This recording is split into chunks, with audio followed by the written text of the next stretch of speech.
Pumirma na ng kontrata ang 6'6 na rookie ng NLEX na si Jonel Policarpio dito sa NLEX Road Warriors.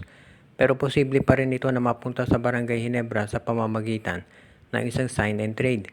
Ngayon nakapirma na siya ng kontrata dito sa NLEX ay posible siyang i-trade dito sa Barangay Ginebra kapalit nitong si Ben Adamos at ng isang future first round pick ng Gene Kings.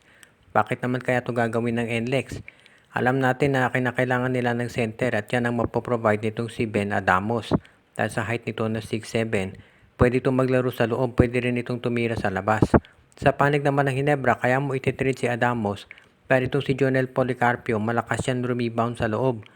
Marami ka ng 3-point scorers dito sa iyong lineup. Pagbalik ni Jamie Malonzo, yan ang magiging 3-point scorer ng Ginebra sa labas. Plus of course, alam natin si Jeremiah Gray available na.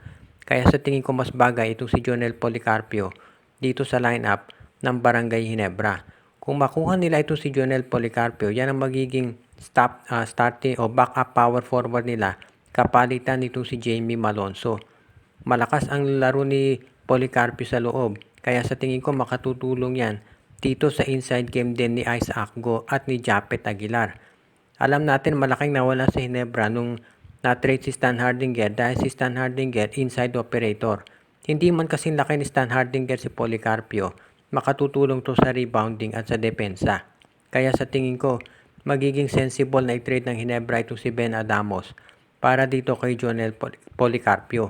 Kung ikaw naman ang NLEX Road Warriors at makuha mo itong si Ben Adamos, okay din yan dahil ang hinahanap ngayon ng NLEX ay isang big man. Alam natin, nakulang sa center ang komponan ni Coach Jongwoo Chico, kaya magiging okay sa kanila yan.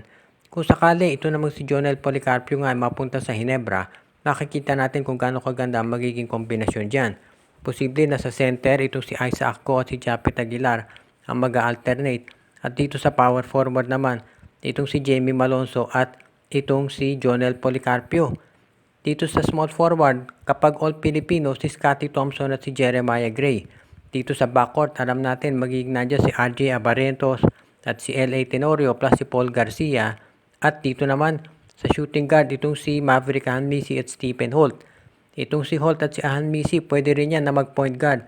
So ang daming options na open up kay Coach Tim Cone kapag nakuha niya itong si Jonel Policarpio.